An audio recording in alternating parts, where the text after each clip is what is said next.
every time we do a resource update, we're adding millions of ounces.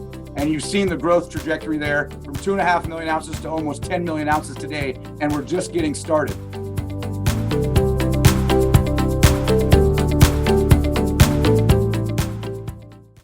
Hello, welcome to Assay TV. Today, I'm delighted to be joined by Christopher Gerteisen, who is the CEO and Executive Director of Nova Minerals. Nova Minerals are exploring and developing their Estelle Gold Project in the prolific Tintina Gold Belt of Alaska. Nova Minerals have been working on Estelle for the past 3 years and have already had a lot of success delineating some significant resources along the trend. And with ongoing drilling, they are looking to follow up on their already significant discoveries. Chris, great to see you today. If we could start things off, if you could give us a little bit of background to the Estelle Gold Project there up in Alaska and the work you've done delineating these resources. Right, so as you probably know, Leo, we're located in the Tintina Gold Province. This is, been one of the most prolific belts for it's elephant country, as they say. 10 million plus ounce deposits, not uncommon in our neighborhood. And certainly we're onto a couple of those already at the Estelle Gold Project. 450 square kilometers of claims across what we call the Estelle Gold Trend, which is a 35-kilometer long corridor. Most of it we have claimed up now. And to date, we've delineated 9.6 million ounces. And within that is the Korbel deposit up to the northern end of our claims, where we have 8.1 million ounces total. 3 million of those ounces are indicated resources. And then the very high grade RPM deposit, which sits on the southern end of our claims. And that is a 1.5 million ounces at an average grade of 2 grams per ton. And so, that's where we're at. And we're really only just scratched the surface out here with those two deposits and the surrounding areas, as well as what lies in between. And we can discuss all of that today. Absolutely. And you've been very helpful there with your map in the background there. You've got the Korbel to the right of you and the RPM here, to the left. That's the gold trend. That's where it starts in the trend in between.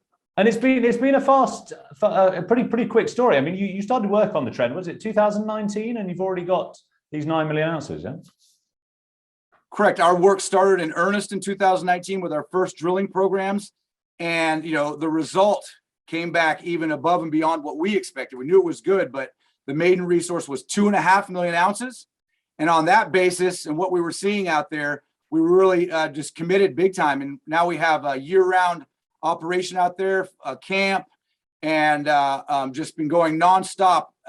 Certainly, could be unique, but certainly very rare in the industry nowadays to be onto something this special. Every time we do a resource update, we're adding millions of ounces. And you've seen the growth trajectory there from 2.5 million ounces to almost 10 million ounces today. And we're just getting started. So this year, Leo, is probably our most exciting program to date. With our drilling programs. There's a number of things we want to accomplish here this year. One, at Korbel, the infill drilling to include everything that's within our ultimate pit that was in our phase 1 scoping study, include all that material will now go to indicated. That's one. Two, also hit further targets throughout the Korbel Valley. And those would be by name the Cathedral target, the Isabella target, the U-Beauty target, but we'll really be focusing mainly on Cathedral. That, in my mind, as a geologist, from what I've seen, I've always envisioned that as kind of the center of this massive Korbel mineralized system. That's where we get some of the highest grade rock chip samples, 114 grams per ton, 98 grams per ton, a bunch in the 20 to 30 gram per ton range in rock chips. So we'll be following that up, and that'll be huge if we really hit something big there, because that's so proximal to our Korbel Central Processing Facility that we have envisioned in our phase 1 scoping study. So there's Korbel. The other part, the jewel in the crown, really, for this year's drilling, and we've we have 3 rigs going there now, is RPM to the south. And what we plan to do there, the objective is to take that 1.5 million ounces that we already had in inferred resource and infill drill and prove it up to indicated resources, as well as start to step out to expand the resource. So if we can increase that resource to 3 million ounces this year and 1.5 million ounces into indicated, that would be that's our target. And the reason for that is now we can go into our phase 2 scoping study, which will be released later this year. And the big ticket item on that is now it will include RPM. So if you look at our phase 1 scoping study, due to ASX guidance, we were constrained by only being able to use indicated resources, which we only have at Korbel during the phase 1. Now with indicated resources at RPM, that'll come into the phase 2 scoping study. And, you know, our internal back of the envelope numbers are already showing the economics are just blowing off the charts. So definitely stay tuned for that.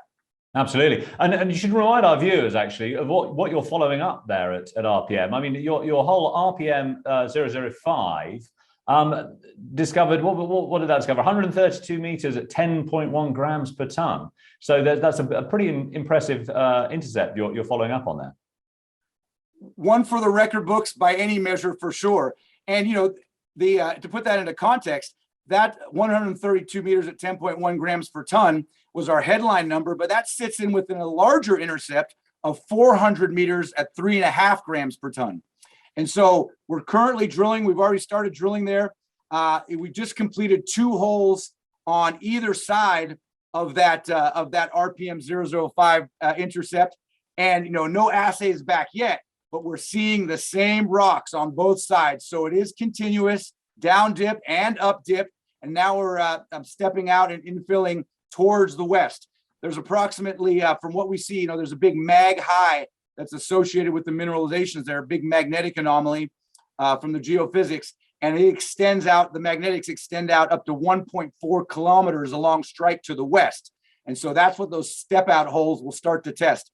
And so it's a, you know, RPM is a very, very special deposit and certainly world class, or shaping up to be anyway.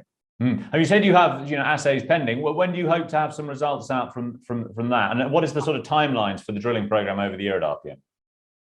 I would, with these commercial labs and all the kind of logistics very slow these days, I would expect in early July, we start to get our first results back, early to mid-July. You know, one of the things we've done to improve assay times is we have an on-site, our own prep lab. So we, you know, what we used to send off 10 kilos per sample. Now we do the crushing and the splitting ourselves. And now we send off 250 grams of samples. So that thing's paid for itself in freight cost alone many times over.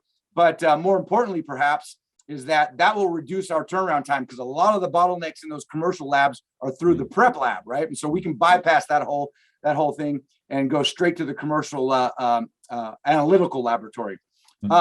So, you know, one thing I would want to mention at RPM as well, there's 2 zones there. RPM North, where we had the RPM 005 hole, and that we're following up to increase that resource, but also at RPM South, which is another zone we've identified in rock chips, you know, up to 103 grams per ton there as well, which is just a stone throws away from RPM North. And that actually had a much larger footprint in surface geochemistry than did RPM North. And the same geology we see on the surface there, we're putting our first holes into RPM South as well as we speak. So that bodes well for increasing the overall resource at RPM South and having, you know, further targets to infill and expand that resource out there at RPM deposit there. Excellent. So you've got 3 drill rigs turning, about to get turning at RPM. And Korbel, how many rigs have you got on site there? We have 1 at Korbel. One at Korbel, who's just finishing up the infill drilling. We didn't have much. We have about 8 holes left to complete that infill drilling, to move all that stuff in our ultimate pit, all that material into indicated resources, and then he'll start to focus on Cathedral and some of these other outerlying prospects in that larger Korbel mineralized system, right? So that's Korbel and that's RPM, but there's more to the story than that, Leo, right? It's actually it's a district play here.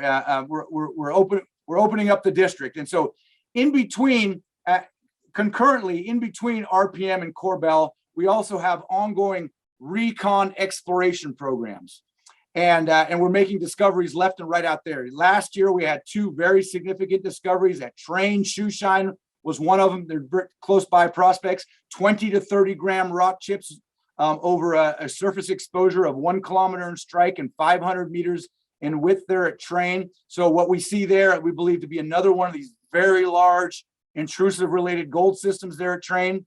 And then also the Stoney prospect, which is the, we trace the main Stoney vein there over 4 kilometers in strike, 300 meters in vertical extent, up to 10 to 12 meters thick. And that's a little bit of a different beast and adds a whole new dimension to the Estelle Gold Project, because now it's what we call a polymetallic stacked vein system. And so not only do we have very high grade bonanza gold there, but also thousands of grams per ton silver and up to 2.4% copper there at Stoney. And so, you know, a polymetallic system. And so this year we'll continue to do our recon exploration.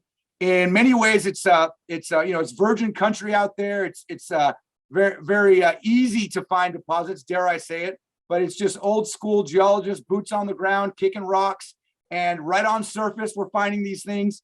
And so watch out for another prospect that we're about to send the teams out to called the Muddy Creek prospect. There's some historic sampling lines there that go through there. And one of the best lines comes right there at across Muddy Creek from some of the old work that we dug up. And we're really excited to go out there and potentially have another really hot gold prospect in the bag before the end of the year. So watch out for that. Fantastic. And in terms of sort of financing all of this, how is your sort of cash position looking, and your investors backing you on this? Absolutely, very strong. Have very good support. So we have about 18 million US in the bank. So easily we can complete this year's drilling programs, no problem. We don't even really have to think about any type of further financing until well into next year. And like I said, we have a lot of mandates on the table. We got plenty of options of how to get further financing when the time comes. It's not one of our top concerns right now. It's still a ways out. We're very comfortable that we'll be able to achieve all our objectives that I've just outlined and more that we didn't have time for today this year, and come out with a fantastic, very positive phase 2 scoping study that'll include RPM. And as I said, blow the numbers off the charts, I think, and then straight into our PFS studies, which have already commenced to some degree. You know, the phase 2 scoping study is really kind of PFS phase 1. You can think of it like that, and that'll just continue through next year. And we plan to come out with a PFS by the end of 2023, and so that's another big milestone to look out for. Excellent. Well, you've got a lot of work ahead of you, but it's very exciting times for the company. But thank you very much for that whistle-stop tour of your projects there. Chris Gerteisen of Nova Minerals. Thanks for having us today. Looking forward to the next update, Leo. Thank you very much.